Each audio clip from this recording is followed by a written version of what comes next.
A paz do Senhor para os irmãos. Vamos estar juntos adorando ao Senhor nesta noite. Convido você aí para reunir a sua família, para juntos estarmos adorando a Deus. Por mais que estamos ainda vivendo em um momento difícil, em momentos de tribulação, mas estamos aqui firmes, estamos aqui prontos para adorar ao Senhor. Então vamos lá, vamos adorar a Deus, vamos abrir os nossos corações para Ele neste momento.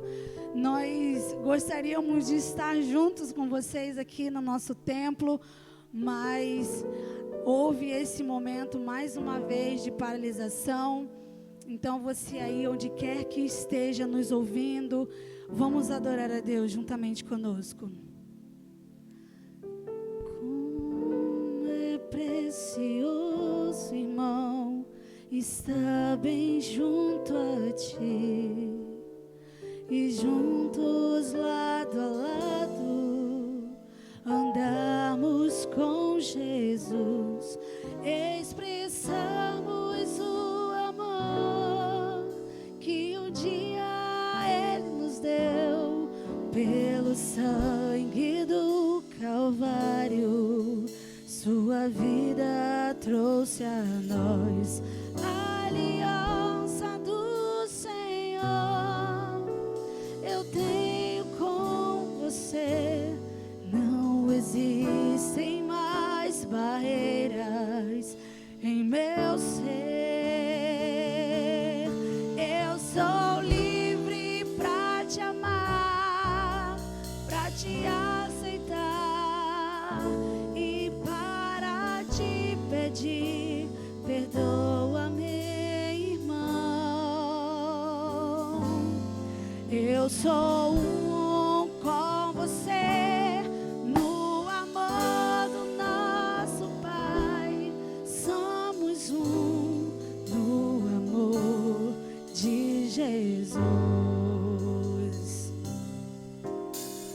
Como é precioso, irmão, estar bem junto a ti e juntos lado a lado andamos com Jesus, expressamos o amor que um dia Ele nos deu pelo sangue no Calvário. Sua vida trouxe a nós a aliança do Senhor. Eu tenho com você, não existem mais barreiras em meu ser. Eu sou livre pra te amar, pra te aceitar e para te pedir, perdoa-me, irmão. Eu sou um com você no amor do nosso Pai. Somos um no amor de Jesus. Eu sou um com você no amor do nosso Pai. Somos um no amor de Jesus. Somos um no amor de Jesus. Somos um no amor de Jesus. Glória a Deus. Enquanto nós estamos aqui cantando, louvando ao Senhor, eu te convido a você a colocar aí os seus pedidos de oração, aquilo que está te incomodando, as suas aflições, as suas angústias. Coloca aí para nós o seu pedido de oração, que vamos estar orando com você nessa noite, porque o Senhor, Ele é presente nas nossas vidas em todos os momentos, em todas as situações. Ele nos ama, Ele cuida de nós, Ele quer trabalhar nas nossas vidas. Ele quer fazer muito mais em nós. Então, que abrimos os nossos corações para Ele agora e deixar o amor de Deus fluir na tua vida, na tua casa. Mesmo em momento difícil, de perdas, de lágrimas, de choro, mas temos a certeza de que o Senhor, Ele nos ama. Ele está cuidando de nós todos os momentos, porque nós não merecemos, mas o Senhor, Ele é fiel, Ele é poderoso, e Ele quer fazer infinitamente mais em nós. Então vamos nos render a Ele, vamos abrir os nossos corações para Ele agora.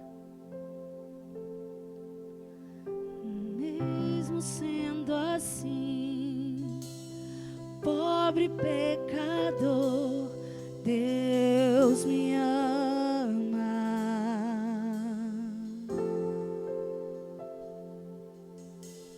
Mesmo sendo falho, mesmo sem merecer, Deus me ama.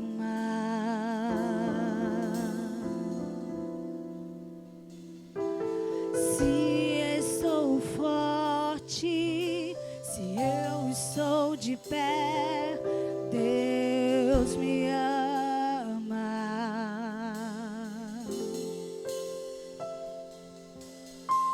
Se estou fraco, se eu estou caído, Ele não deixa de me amar.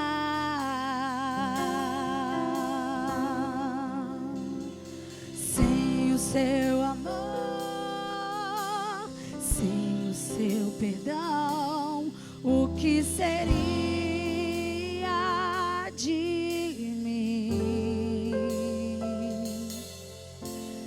Deus me amou tanto que entregou seu filho para morrer em meu lugar.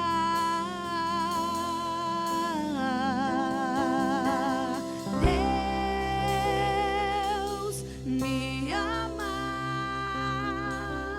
e o seu amor é tão grande, incondicional. Deus me ama e Ele está sempre de braços abertos para mim.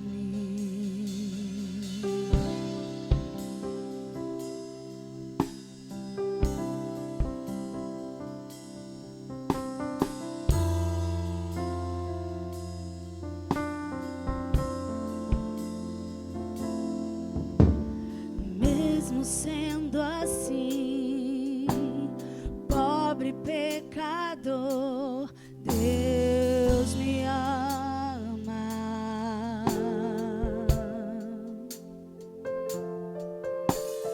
Mesmo sendo falho, mesmo sem merecer, Deus me ama.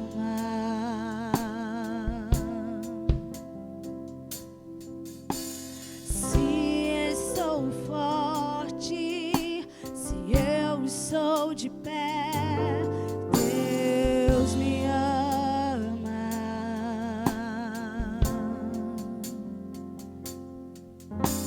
Se estou fraco, se eu estou caído, Ele não deixa de me amar. Sem o seu amor, sem o seu amor, sem o seu perdão, o que seria de mim? Deus me amou tanto que entregou seu filho para morrer em meu lugar.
Senhor, lá em Isaías 61, do versículo 1 ao 3, que diz assim: o Espírito do Senhor está sobre mim, porque o Senhor me ungiu para pregar boas novas aos quebrantados.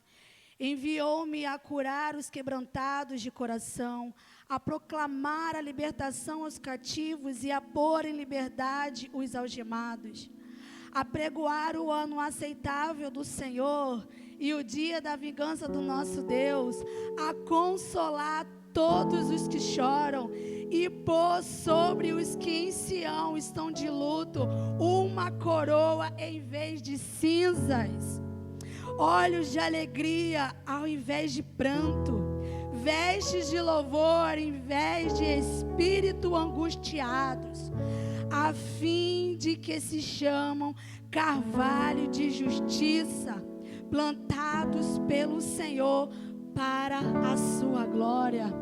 Glória a Deus. Nessa noite, querido, você que está em momento de tristeza, de perdas, que você receba agora a presença do Espírito Santo, nosso Consolador. Que você não duvide do amor do nosso Deus, do quanto Ele é poderoso, do quanto que Ele pode fazer todas as coisas. Ele é Deus que cura, mas se Ele não curar, Ele continua sendo Deus.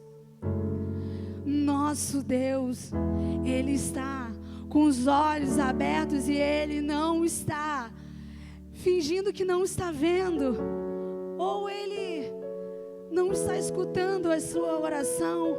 Pelo contrário, Ele está pronto. Ele está aí agora, onde você está, o lugar que você estiver agora, o Senhor está aí com você. Então creia no nosso Deus, creia no Espírito Santo de Deus que está aí a consolar os que choram. Então, em nome de Jesus, nome sobre todo nome, se rende a Ele agora. Deixa Ele fazer morada na sua vida. Ainda em momentos de dores, de medo, de incertezas. Mas o Senhor, Ele é bom, Ele é misericordioso, Ele é fiel. Ainda que a gente não consiga enxergar, mas o Senhor, Ele está presente conosco. Vamos louvar o Senhor agora, porque o amor do nosso Deus a gente não consegue medir, a gente não consegue explicar. Às vezes a gente fica olhando que a nossa luta, a nossa dor é maior do que o outro, é maior do que o próximo. Mas se você parar um minuto, Deus, Ele enviou o seu único filho para morrer por mim e por você na cruz do Calvário. Já parou para imaginar a dor que Deus sentiu naquele momento? Ao entregar o seu único filho para morrer pelos meus pecados e pelos seus pecados.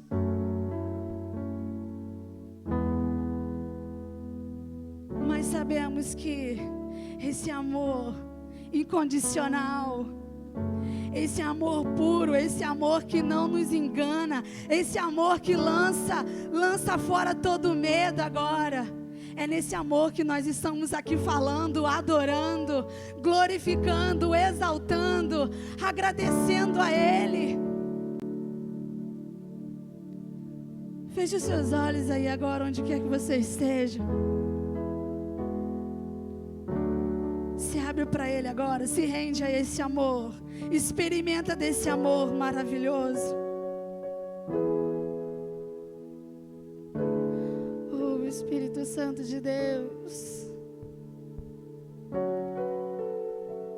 glorificado seja o Teu santo e poderoso nome, Pai.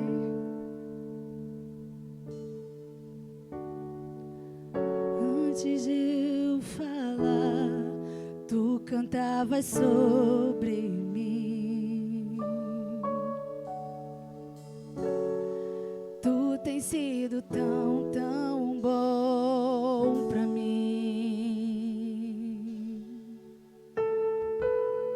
Antes de eu respirar, sopraste tua vida em mim. Tu tens sido tão, tão bom pra mim. Oh, impressionante, infinito e ousado amor de Deus. Oh, que deixa as 99 só pra me encontrar. Não posso comprá-lo, nem merecê-lo, mesmo assim se entregou. Oh, impressionante, infinito e ousado amor de Deus.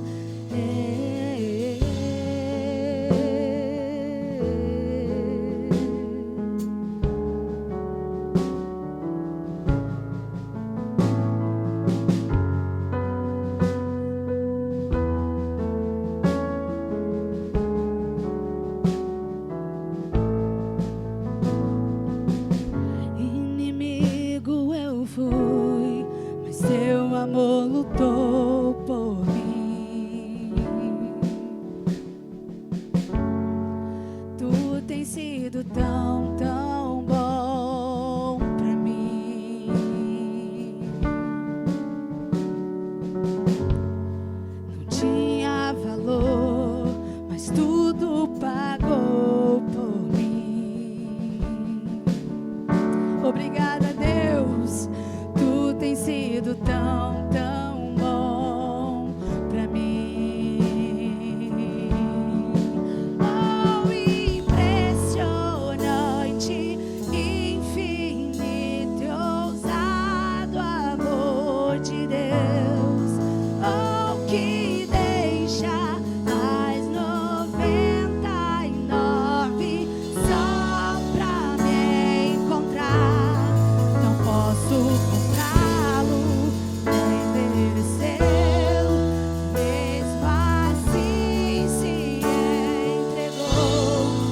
Oh, impressionante, infinito e ousado amor de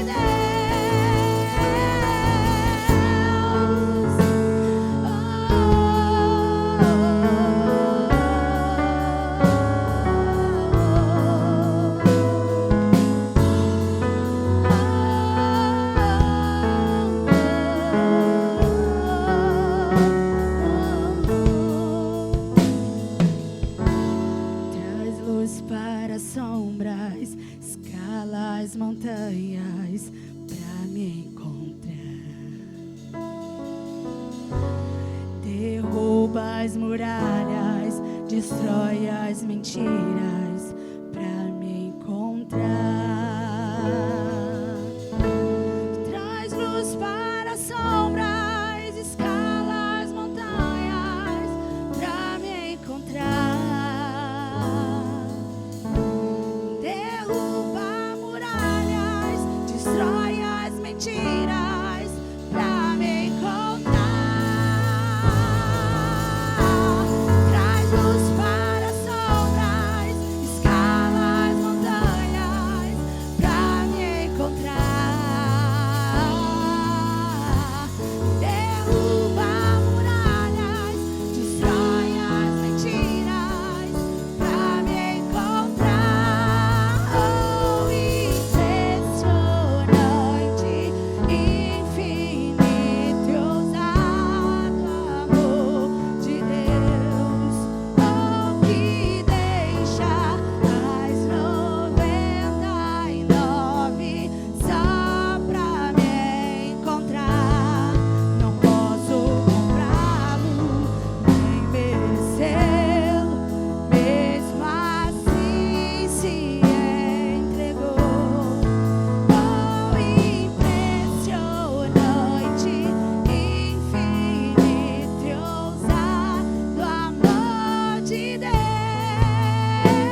de nós, mesmo sendo tão falhos, mesmo sendo pecadores, mesmo ainda tendo dúvidas, Senhor, do teu amor, do teu agir. Perdoa-nos, Senhor, perdoa as nossas falhas, perdoa, Senhor, os nossos pecados, Deus. Nos limpa agora, Senhor, transforma, Senhor, as nossas vidas, para que possamos ser cada dia mais servos do Senhor, para que possamos ser boca profética nesse tempo, Deus, que possamos, Senhor, falar palavras de vida, vida para os nossos irmãos, Senhor. Ah, Pai, todos os pedidos que foram colocados aí agora, que o Senhor vai de encontro a cada um deles agora, cada pedido, cada, Senhor, agradecimento, o Senhor sabe, Senhor, de todas as coisas. Pai amado, tem misericórdia da nossa nação, sara, Pai, sara a nossa nação, cura, Senhor, a nossa nação, em nome de Jesus. Quantos, Senhor, estão perecendo, quantos, Senhor, estão morrendo, Deus, quantos, Senhor, estão pedindo por socorro, em nome de Jesus, Pai, em nome de Jesus, age, Senhor, traz o teu sobrenatural, traz, Senhor, um milagre, que possamos enxergar, que possamos ver o Senhor, Deus, mediante as lutas, as tribulações, e que possamos ver o Senhor agindo, Pai. Ah, Senhor, tira, Pai, as escamas dos nossos olhos nessa noite, em nome de Jesus, Pai. Traz conforto, traz consolo, traz alegria para aqueles que estão tristes e angustiados, em nome de Jesus, Pai. Nós precisamos de Ti, Senhor.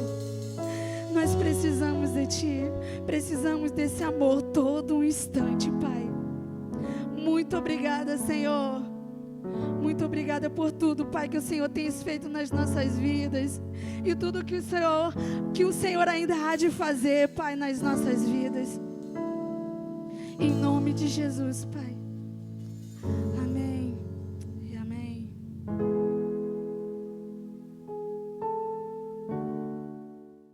Boa noite, meus irmãos, graça e paz. Meu nome é Osni Pérez e nós estamos em mês de missão. O tema de missão mundial deste ano é Viva o Poder de Transformar.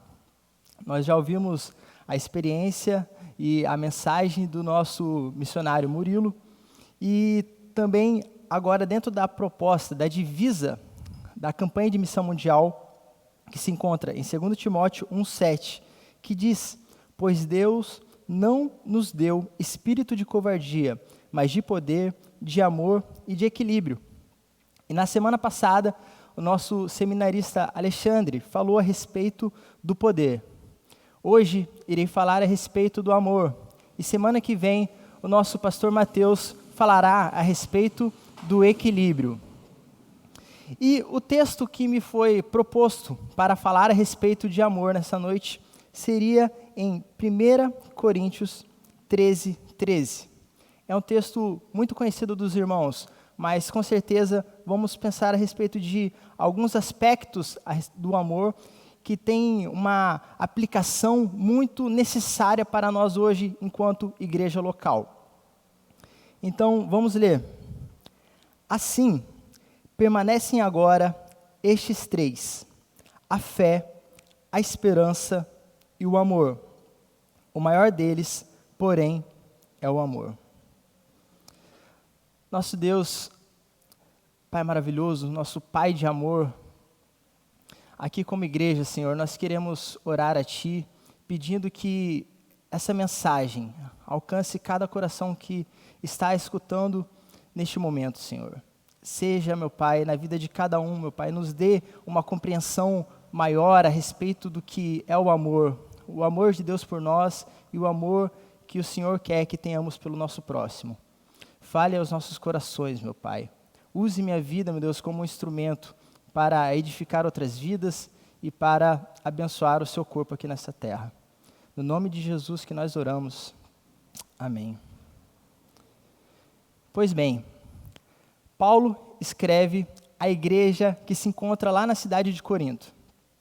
Corinto era uma cidade grande, lá da Grécia, uma cidade que estava ali imersa na idolatria daquele povo, na idolatria pagã, da mitologia grega muito conhecida.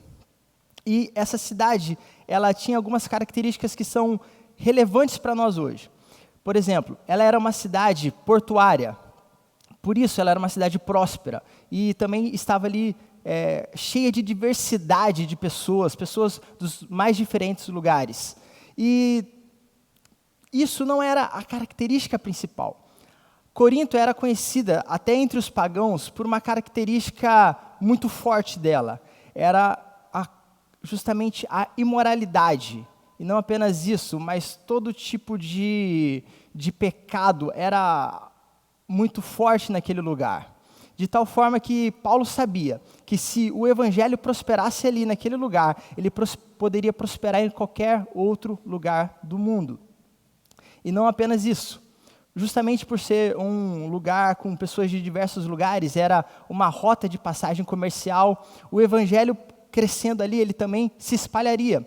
Logo, a igreja de Corinto era muito importante para Paulo. Paulo havia fundado essa igreja. E agora, anos mais tarde, ele fica sabendo de que aquela igreja local estava passando por diversos problemas. Então, ele, mesmo à distância, se preocupando com aquela igreja, ele escreve uma carta a ela. E essa mesma carta que tanto abençoou aquela igreja, também tem o poder de nos transformar, de nos abençoar hoje em dia, justamente porque nós, a semelhança daquela igreja, também temos as nossas dificuldades. Talvez não sejam as mesmas, mas com certeza aquilo que Paulo ministrou àquela igreja também pode nos abençoar. E quais os temas dessa epístola? Ela fala a respeito de divisão, de imoralidade, de casamento, da liberdade cristã, o que eu posso ou não fazer e o que eu devo deixar de fazer por causa da consciência sensível do meu irmão, a respeito da ceia e a respeito dos dons. E quando Paulo vai falar a respeito do amor, ele está justamente ali naquele contexto dos dons. Os dons que é algo dado por Deus para abençoar aquele povo, havia se transformado num instrumento de divisão. E justamente por causa disso, Paulo vai falar a respeito do amor. Veja, Paulo não está falando ali numa cerimônia de casamento, não está falando num culto evangelístico. Ele está ali tratando de um problema real daquela igreja. E ele traz para aquele povo uma reflexão profunda a respeito do que seria o verdadeiro amor. Logo, nós podemos compreender o seguinte: o amor não é apenas algo que nós devemos conhecer enquanto informação, enquanto doutrina. Mas o amor, quando real, quando realmente tem uma aplicação e transforma a nossa vida, tem esse poder de transformar a nossa vida, ele tem reflexo nos nossos relacionamentos de igreja local, ele tem aplicações no nosso dia a dia enquanto marido, enquanto esposa, enquanto filho, enquanto líder, enquanto liderado. E justamente por isso, Paulo sabia que era necessário falar a respeito do amor. Então, a proposta para hoje é justamente falar isso. Implicações que o amor traz para a nossa vida e quais são os pré-requisitos para que este amor cristão seja real. Por isso, o primeiro ponto que nós vamos falar hoje a respeito do amor seria isso. O amor cristão só é possível quando eu vivencio o amor de Deus por mim. E quando nós falamos de amor, principalmente no contexto de igreja local, a ênfase muito grande é de que esse amor nosso para com o próximo seja algo baseado realmente em atitudes, e isso é real. O nosso amor, ele deve se manifestar em atitudes. Mas para que isso realmente seja a expressão do amor verdadeiro e não apenas um ativismo religioso, ele deve estar fundamentado em algo maior, em uma experiência de amor que antecede o meu amor para com o meu próximo. E por que eu afirmo isso? Se você puder ler também comigo, 1 João 4,19, diz o seguinte: nós amamos porque Ele nos amou primeiro. Nós amamos. Quando eu lia essa passagem, automaticamente já vinha na minha mente, já ali como se já tivesse subentendido que nós o amamos, mas aqui a palavra diz, nós amamos. A iniciativa de Deus nos amar, que vai possibilitar a minha capacidade de amar, não apenas amar a Deus, mas amar no geral, amar a Deus e ao próximo. Logo, para que a minha experiência de amor se manifeste na vida do meu irmão, na vida da minha família, na vida da minha igreja, para que eu realmente viva esse amor para com o próximo, que era a necessidade daquela igreja em Corinto e a nossa também, para isso eu preciso ter a experiência de receber, de conhecer de maneira real o amor de Deus para comigo. A partir de então, nós vamos compreender qual que é a verdadeira natureza do amor, experimentando esse amor supremo, esse amor puro, esse amor verdadeiro. Nós então podemos compreender o que seria amar a Deus e ao próximo. Nós amamos porque Ele nos amou primeiro. E talvez você me pergunte, tá bom, nós estamos falando de amor, eu tenho o meu conceito a respeito do amor, mas cada um diz uma coisa. Se você for ver um filme, vão falar a respeito do amor, livro, música, novela, o que quer que seja. Cada povo, cada nação, cada cultura, cada indivíduo, cada contexto vai ter uma ideia a respeito do que seria o amor. Mas o nosso amor aqui não é aquele amor amplo que pode ser qualquer coisa, e quando pode ser qualquer coisa, no final das contas não é nada. Nós temos a especificação do que é e o que não é o amor. Paulo vai nos dizer ali naquele contexto de 1 Coríntios 13, um pouco antes daquilo que nós lemos, você vai ver. O amor é paciente, o amor é bondoso, o amor é altruísta, o amor não inveja, não se vangloria, ele não se orgulha, ele não guarda rancor. O amor ele não maltrata, ele não se ira facilmente, ele tudo sofre, tudo crê, tudo espera, tudo suporta. Ele nunca falha ou nunca perece. Veja, as características do amor verdadeiro. Então, eu te pergunto, você ama desse jeito? Onde que nós podemos encontrar esse amor? Como que nós vamos conseguir aprender a amar verdadeiramente se nós não conhecermos a profundidade e a realidade deste amor perfeito, que é o amor de Deus por nós? E então, quando eu te afirmo, quando a Bíblia nos afirma que Deus nos ama, talvez você se pergunte, ok, Deus me ama, Ele afirma isso na palavra dEle, mas como Ele demonstra isso por mim?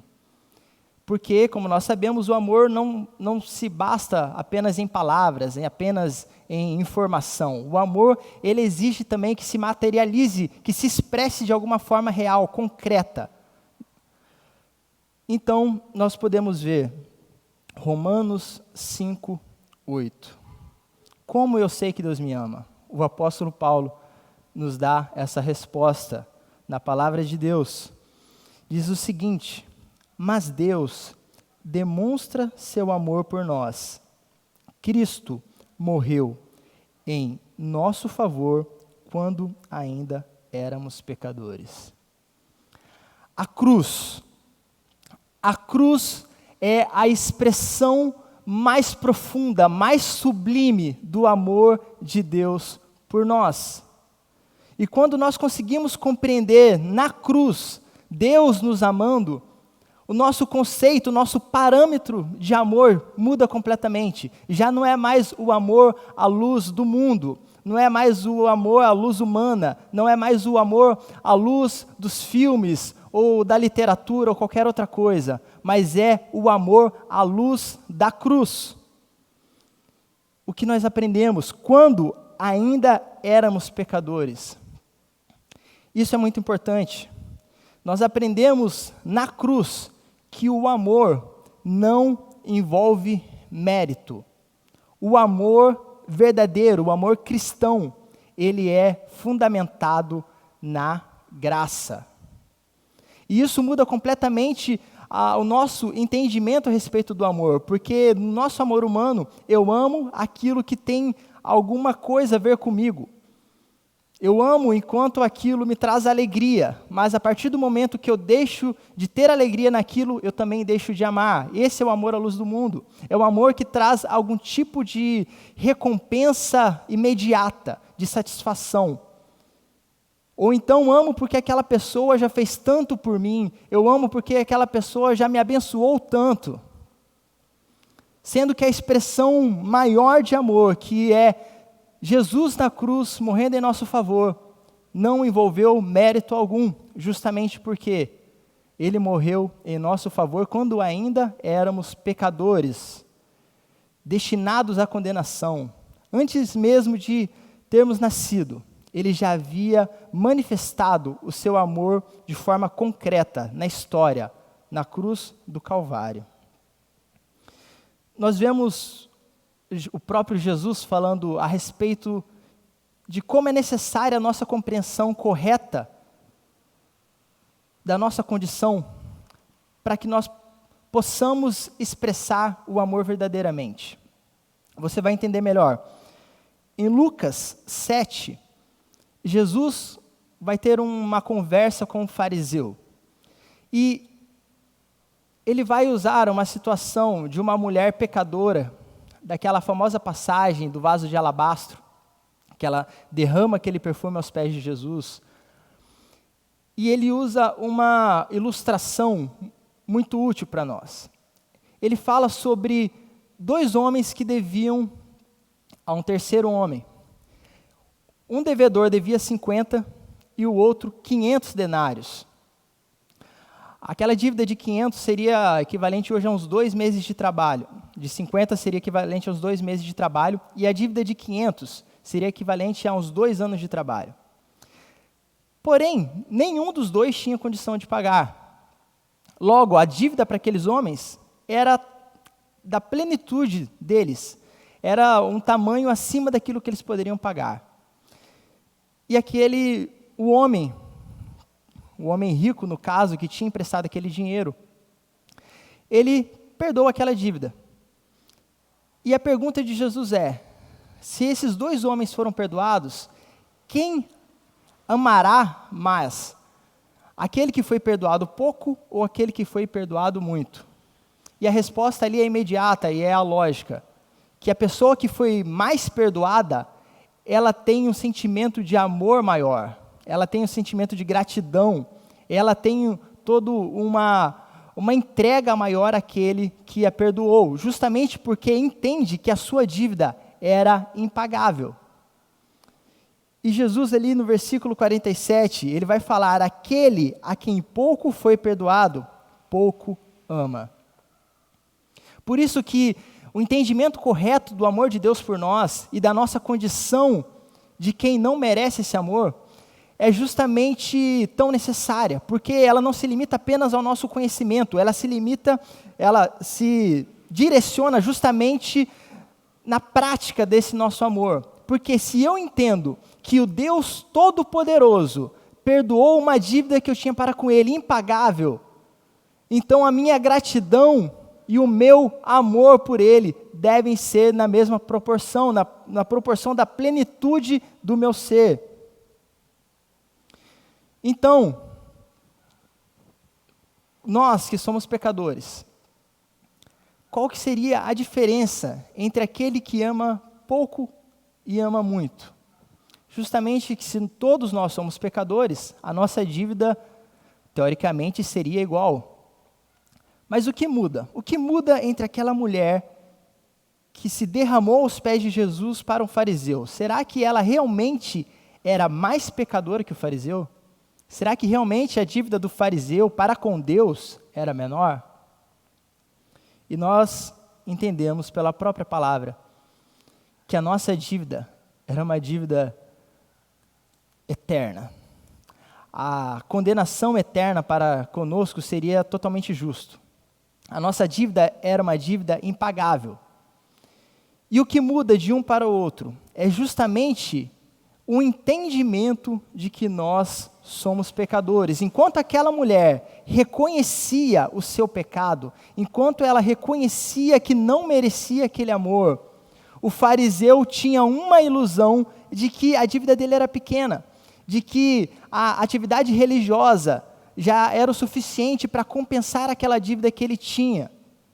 Então, é necessário, para que nós realmente venhamos amar, que a nossa compreensão do nosso pecado, da nossa culpa, do nosso imerecimento diante de Deus, seja real, seja o mais bíblico possível, porque apenas assim eu vou entender que o amor de Deus para comigo é um amor em graça, um amor infinito, um amor eterno. Então, eu vou me sentir totalmente direcionado a manifestar esse mesmo amor na vida do próximo. Então, para aquela igreja em Corinto poder realmente voltar à sua origem, voltar ao Evangelho, deixar de lado divisão por causa dos dons, deixar de lado divisão por causa de liderança, deixar os seus pecados, para justamente manifestar o amor de Cristo naquele povo, era necessário que eles compreendessem o que realmente é o amor. E quando nos deparamos com a imensidão do amor de Deus, nós vemos o quão pequenos somos. E se Deus Supremo é capaz de me amar, quanto mais eu amar ao próximo. Porque o amor de Deus para comigo é o amor de cima para baixo. E o meu amor para com o próximo, por pior que eu o considere, ainda assim é de um humano para outro humano. E nós vamos então ao nosso segundo ponto, que seria justamente o amor cristão só é possível quando vivencio o amor ao próximo. Ou seja, eu tenho essa consciência do amor de Deus para comigo, e esse amor agora, ele se reflete na minha experiência de vida para com o próximo. Porque é justamente essa aplicação que Paulo traz para aquela igreja. Esse amor que é paciente, é bondoso, ele não inveja, não se vangloria, não se orgulha, tudo mais que vimos. Esse amor, ele deve ser manifesto no contexto da igreja local. E, consequentemente, também vai se estender aos meus relacionamentos fora da igreja e, antes de qualquer coisa, dentro da minha família. O amor cristão, ele só é real quando ele envolve o meu relacionamento de amor para com Deus e quando também se manifesta no meu relacionamento com o meu próximo. E nós vemos em João 13:34, Jesus falando: "Um novo mandamento lhes dou. Amem-se uns aos outros. Como eu os amei, vocês devem amar-se uns aos outros." São as palavras de Jesus. Jesus, o nosso Deus, nos amando apesar dos nossos pecados, apesar da nossa condição, apesar das nossas limitações, apesar das nossas falhas. O Deus Todo-Poderoso manifestando o seu amor por nós, que agora é o verdadeiro parâmetro pelo qual nós devemos amar. Quando nós vemos uma criança, muitas das vezes, na escola ou em algum ambiente, uma criança que é muito agressiva, que não sabe se relacionar, que não demonstra nenhum tipo de afeto para com outras crianças. Muito provavelmente, quando nós vamos pesquisar um pouco mais, nós vemos que essa criança, em diversas situações, não tinha um parâmetro de amor anterior. Ela não recebeu um amor. Então, ela não sabia nem sequer o que era o amor que devia manifestar. Não sabia como demonstrar afeto ao outro, justamente porque ela não recebeu. Mas nós cristãos temos o maior parâmetro de todos. O parâmetro da perfeição do amor de Deus. Veja que nessa passagem, Jesus não está falando para amar ao próximo como você ama a si mesmo, mas ele diz, como eu os amei. O referencial já não é o amor que eu tenho para mim mesmo. Extrapola agora qualquer referência de amor e traz o amor perfeito de Deus por nós. Ser amado por Jesus me constrange a amar o meu irmão. Quando nós recebemos esse amor, nós somos constrangidos. Talvez se você já passou por alguma experiência assim, de repente uma pessoa muito importante ter feito um favor por você e você ficar até sem graça, justamente porque aquela pessoa não precisava fazer nada daquilo, mas ela foi gentil em uma hora que você não estava merecendo, ou de repente nem fosse muito adequado, e você se sentiu um pouco sem graça, justamente porque aquela pessoa foi tão legal com você não merecia, você já tinha vacilado com aquela pessoa, e ainda assim aquela pessoa foi e te ajudou mais uma vez, e você se sente constrangido justamente porque a atitude legal daquela pessoa para com você te deixa um pouco sem graça, e você passa então a realmente ver aquilo como um referencial para você. Eu tenho que agir assim também com outra pessoa, porque nossa, é tão legal quando eu sou o alvo desse amor que constrange, então eu também quero fazer isso por outro, e é justamente isso que Deus faz conosco. Antes de qualquer coisa, antes de exigir qualquer coisa, Ele demonstra o seu amor na cruz, e agora nós nos sentimos constrangidos também a nos entregar, a ter um amor que realmente se manifesta em nossas atitudes, em nosso sentimento, em nossa vontade, de maneira plena, não apenas como um sentimento que pode dar e passar, não apenas como uma atitude moralista que é apenas do corpo para fora, mas realmente como tudo aquilo que há em mim, porque é o amor que Deus também exige de nós, de toda a alma, de todo o coração, de todo o entendimento. Então, se você foi perdoado, perdoe. Se você foi abraçado, abrace.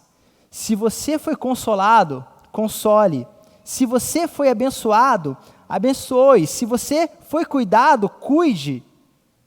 E se você realmente foi amado, ame. Manifeste aquilo que Deus manifestou por você. Nós podemos entender que o amor cristão é isso. Ele só é possível quando eu vivencio o amor de Deus por mim e quando vivencio o amor ao próximo. Apenas o amor poderia fazer dos Coríntios um outdoor de Cristo. Jesus, no Sermão do Monte, fala justamente a respeito disso. Assim, brilhe a luz de vocês diante dos homens, para que eles vejam as suas boas obras e glorifiquem ao Pai de vocês, que está nos céus. Quando nós entendemos que somos chamados a ser o reflexo de Deus aqui no mundo, a imagem dele, a semelhança, a imagem traz justamente isso. Você olhar para algo e ver outra coisa.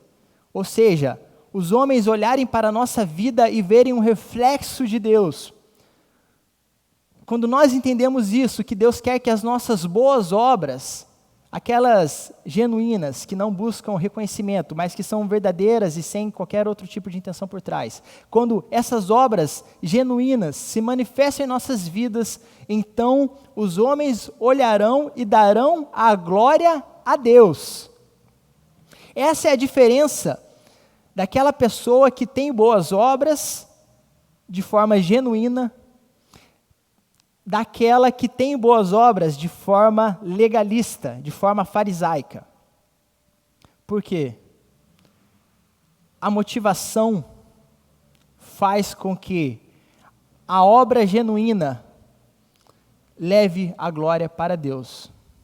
A obra que é feita realmente de coração sincero, sem nenhum tipo de vanglória. Toda a glória daquela obra será para Deus. Enquanto para o moralista não, enquanto para o farisaico não. Ele faz justamente para ter o reconhecimento dos homens, para que ele seja reconhecido. Então, para que aquela igreja em Corinto, a nossa igreja, a igreja brasileira, a igreja de todo o mundo, realmente glorifique ao Pai, é necessário que ela reflita o amor de Deus. E qual era a dificuldade daquela igreja? Aquela igreja estava no meio de um povo pagão, no meio de um povo idólatra, e ela, em suas atitudes, não tinha nenhum tipo de distinção das atitudes do restante do povo de Corinto. A mesma imoralidade que havia lá fora, havia dentro. A mesma divisão que havia lá fora, havia dentro. A mesma idolatria que havia do lado de fora, havia dentro. Eles sequer manifestavam algum tipo de amor fraternal entre eles. Então, aquela igreja preocupava muito Paulo por causa disso. Ela não estava refletindo verdadeiramente o amor de Deus. Ela não estava fazendo com que o nome de Deus naquela cidade fosse glorificado. E por isso, no meio de discussões doutrinárias, eclesiásticas, do dia a dia da igreja, por isso que Paulo traz uma reflexão tão maravilhosa a respeito do amor. Em determinado momento parece que ele mudou de assunto completamente. Está falando de divisão, de dons, e de repente fala de amor, mas é justamente por causa disso. Porque apenas na nossa realidade de amor em Cristo Jesus, nós podemos ter um culto que glorifique a Deus. Apenas na nossa experiência de amor sincero para com o nosso próximo, nós vamos experimentar os dons como eles devem ser experimentados. Apenas vivenciando realmente o amor de Deus por nós, expressando na vida do próximo, nós vamos poder ter uma igreja, uma família, um ministério, uma cidade e um país que realmente glorifica ao nome do Senhor. Pois bem, meus irmãos, qual o nosso grande desafio hoje? Talvez nosso problema não seja a questão dos dons, a questão da divisão. E da mesma forma que aquela igreja em Corinto tinha um grande desafio, que era da divisão, da idolatria, da imoralidade, o nosso maior desafio hoje, no ano em que vivemos, é o contexto da pandemia. E como isso pode fazer com que o amor esfrie? Durante os dias maus, nós somos tentados, nós somos, muitas das vezes, tentados a achar que Deus esqueceu de nós. Muitas das vezes nós somos tentados a achar que Deus é indiferente à minha dor. E quantos de nós estamos passando por momentos de luta, por momentos de luto, por momentos de dor, de desafio, de privações econômicas, materiais, psicológicas. E nós somos tentados a achar que Deus não nos ama. E mais, nós somos tentados a nos aprisionarmos na nossa própria dor. E assim, nós deixamos de considerar a dor do nosso próximo, deixamos de nos preocupar com o próximo e, consequentemente, deixamos de expressar o amor para com ele. Então, no nosso desafio de hoje como igreja, em meio a dias maus de pandemia, de doença e de tantas outras consequências que isso gera, a minha palavra para você, vinda da parte de Deus, da palavra de Deus, é que o amor de Deus, ele nunca falha. O amor de Deus é bondoso. O amor de Deus não busca os seus próprios interesses. O amor de Deus é eterno. O amor de Deus é perfeito. Deus não se esqueceu de você. Deus se preocupa com você. Então, se lembre disso. Se lembre que o amor de Deus por você é um amor eterno. E que as nossas privações hoje não podem se comparar à glória futura. Se lembre disso. Que há algo para além da nossa realidade, daquilo que estamos vivendo. E se lembre que da mesma forma que Deus nos amou, Jesus Cristo se esvaziou e abriu mão de tudo aquilo que ele tinha direito para se fazer homem, nós também devemos nos esvaziar e olhar para o próximo com o olhar de Jesus.